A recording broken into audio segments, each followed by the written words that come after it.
Shalom Dammit! This is Rabbi Sol Solomon with a Rabbinical Reflection for early March 2026. My friends, I do so much talking and sermonizing in these Rabbinical Reflections, sometimes I forget that being a clergyman goes both ways. I don't go both ways. I like the frum pussy. But in terms of relating to you, my flock, I should take more opportunities to acknowledge your responses, give feedback to your feedback, if you will, and you will. So, in this reflection, I am skinny dipping into my mailbox to reply to your queries with the naked truth. So, let's take a look. Ta-da!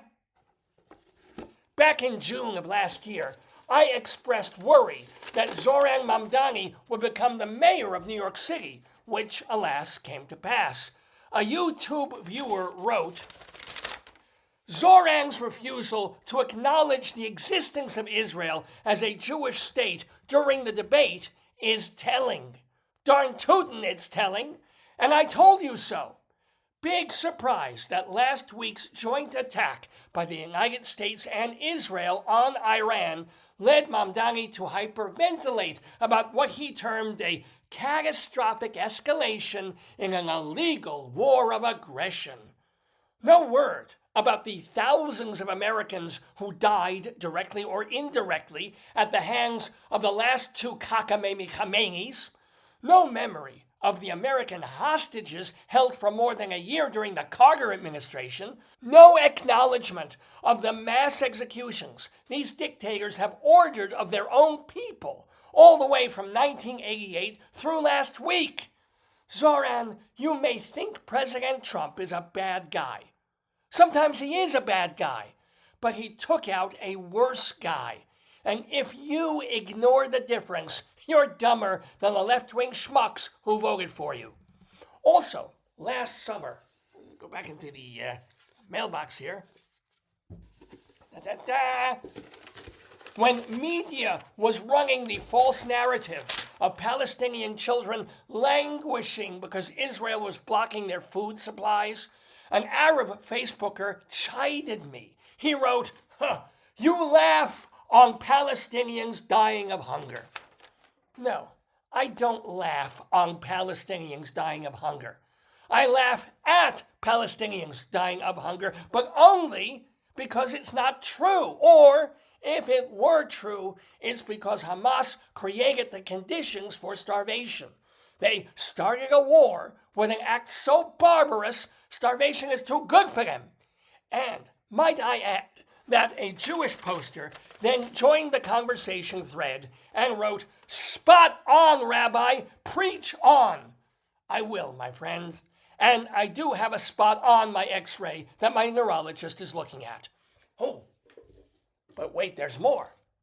Responding to my February reflection about anti-Zionist, semi-intellectual hypocrite Noam Chomsky showing up in the Epstein files, a YouTube viewer with a Greek name so long you have to breathe twice in the middle of it wrote, "God bless you, Rabbi Sol Solomon." And he followed it with emojis of an Israeli flag, a Greek flag, and two fingers making the peace sign. All I can say is thank you, Ilios. I am honored to know that you are right behind me, which is the Greek way. Finally, a Mr. Where is he? Richard J. Fader of Fort Lee, New Jersey writes, "Dear Rabbi Solomon, aren't you worried that by toppling the Iranian government, we are further destabilizing a region that is already a powder keg?" Fair question. Of course I'm worried. I'm worried about everything. I worry about putting too much fabric softener in with my dress socks. But as for making the Middle East worse, is that even possible? Not to mention that after we struck Tehran, the Iranians responded by bombing not America, but Saudi Arabia, Qatar, Bahrain. Hey, maybe if we pull their coattails, they'll bomb Lebanon and Syria too. After 50 years of Sharia shit, Iran has the chance to become a real country again. And when populations of nearby caliphates and oligarchies see that change is possible, those dominoes just might fall too. Let the liberals kvetch. How dare Donald Trump institute regime change? Only Congress can do that. Well, since the hostage crisis, 24 Congresses had the chance to knock out the supreme leaders of Iran. Instead, they bobbed and weaved and allowed terrorists to land blow after blow in Israel, America, and around the world. No question, Iran could become our next Afghanistan. But maybe it'll be a new Romania. And, unlike Dracula, that would not suck.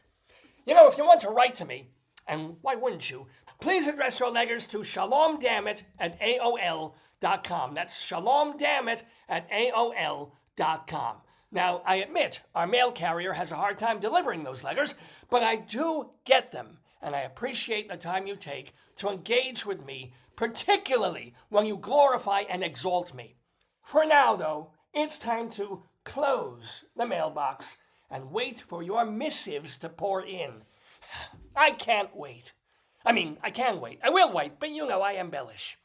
This has been a Rabbinical Reflection from Rabbi Sol Solomon, Temple Sons of Bitches in Great Neck, New York.